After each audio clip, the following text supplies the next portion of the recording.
Hello again from Fox News in Washington.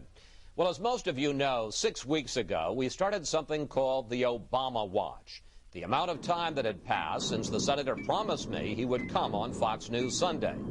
It has been 772 days, but now it's time to stop the clock. Yesterday, we traveled to Indiana for an exclusive Choosing the President interview with the frontrunner for the Democratic nomination. We caught up with Obama after a rally at a high school in Marion, Indiana. Senator Obama, welcome to Fox News Sunday. Thank you for having me. Long time no see.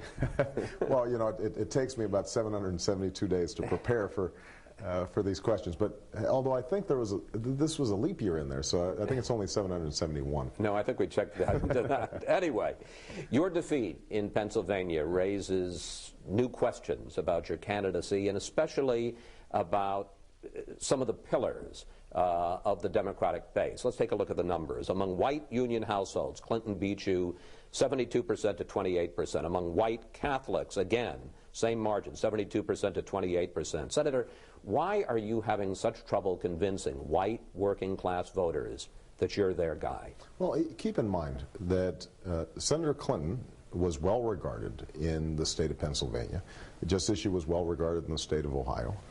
The fact that they voted for her shouldn't come as a huge surprise. We started off 20 points down in that race, just like we started 20 points down in Ohio.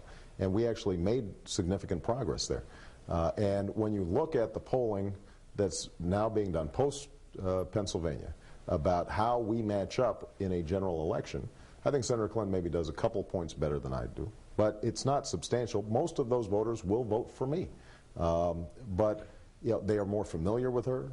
They shared she's from a bordering state. On the other hand, in Wisconsin, I won those same voters over Senator Clinton. In Virginia, I won those voters over Senator Clinton. In Iowa, I won those voters over Senator Clinton. So I think that, you know, I am confident that when you come to a general election and we are having a debate about the future of this country, how are we going to lower gas prices, how are we going to deal with jobs losses, how are we going to focus on energy independence, that those are voters who I will be able to appeal to. But some observers, and some liberal observers, say that part of your problem is that you come off as a former law professor who talks about transforming politics when the lunch bucket crowd really wants to know what you're going to do for them. Bob Herbert, columnist for the New York Times, happens to be a black man, says that Hillary Clinton seems tougher than you do. Well, look, after you lose, then everybody writes these anguished columns about why did you lose. After Iowa, everybody was saying Obama's transforming folks because he's bringing in all these voters who we never expected would vote for a black guy. I mean, this is the nature of politics. The fact of the matter is that we have done well among every group because people are less interested in dividing the country along racial lines or regional lines.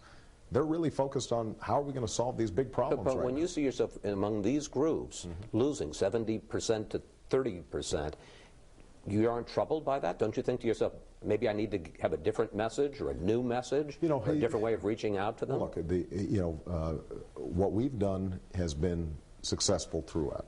I mean, it's not like I've been winning in states that only have either black voters or Chablis drinking, limousine liberals. I mean, we've been winning in places like Idaho. We've been winning in places like Colorado. There is this selective memory about how this campaign has proceeded. There's a reason why we've won twice as many states and won more delegates and won a larger popular vote. Now, what I think is absolutely true is that Senator Clinton ran good campaigns in Ohio. She ran good campaigns in Pennsylvania. She deserves credit for that. What I also think is true is that I am less familiar with some of these blue-collar voters than she is less familiar. They are less familiar with me than they are with her, and so we probably have to work a little bit harder. I've got to be more present. I've got to be knocking on more doors. I've got to be hitting more events. We've got to work harder because, although it's flipped a little bit, we've always been the underdog in this race. I mean, think about it. When we started off, I think nobody thought that we would ever be where we are today.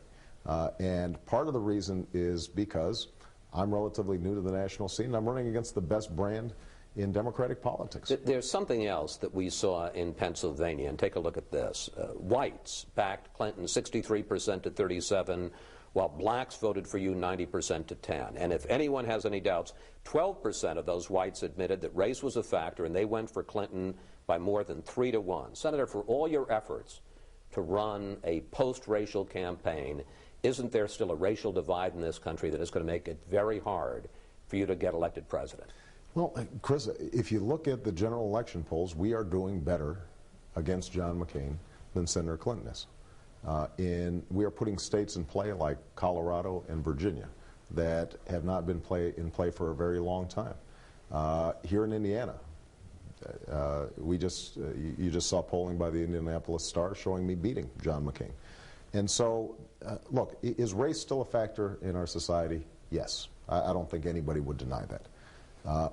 Is that going to be the determining factor in a general election? No, because I'm absolutely confident that the American people, what they're looking for is somebody who can solve their problems. What they're looking for is somebody who can pull the country together and push back some of the special interests that have come to dominate the agenda, who will tell them the truth about how we're going to bring down gas prices, how we're going to bring back jobs. And if I fit the bill, then they will vote for me. If I lose, it won't be because of race. It will be because, I made mistakes on the campaign trail. I wasn't communicating effectively my plans in terms of helping them in their everyday lives. But I don't think that race is going to be a barrier in the general election. Congressman James Clyburn, one of the top African-American politicians in this country, said this week that blacks are furious with Bill Clinton for playing the race card. Do you agree with him that there's been a deliberate effort by the former president and some Clinton supporters to make race an issue in this Democratic race? I don't think there's been a deliberate effort. I take the president at his word that he is which one? Well, oftentimes, I think that he's been going after me hard. He may not have intended it in a racial way. I think he just sees me as competition against his wife, and that's what husbands do, hopefully, or spouses do in lumping in with Jesse Jackson. Contests. Well, I thought that was probably somewhat dismissive, after we had won that contest pretty handily. But look. I'm confident that once this primary is over, the Democratic Party will come together. And I know that everybody's feeling anxious right now and fretful, and all these articles are being written about, isn't the base being divided? But the fact of the matter is that come August, that convention, whoever is the nominee, I think the Democratic Party will say, look, we've got a big fight ahead of us in November, and we are going to be unified to take the country in a different direction. I wasn't sure whether I was even going to ask you about your former pastor, Jeremiah Wright, but he made it easy for me because he's now begun this public campaign to redeem his reputation. The other night he said to Bill Moyers that he has been the target of a smear campaign. I felt it was unfair. I felt it was unjust. I felt it was untrue. I felt that those who were doing that were doing it for some very devious reasons. Question. Do you think that Reverend Wright is just the victim here? No, I think that people were legitimately offended by some of the comments that he had made in the past. The fact that he's my former pastor, I think, makes it a legitimate political issue. So I understand that. I think that it is also true that to run a snippet of 30-second sound bites, selecting out of a 30-year career, simplified and caricatured him. And caricatured the church. And I think that was done in a fairly deliberate way. And that is unfortunate because, as I've said before, I have strongly denounced those comments that were the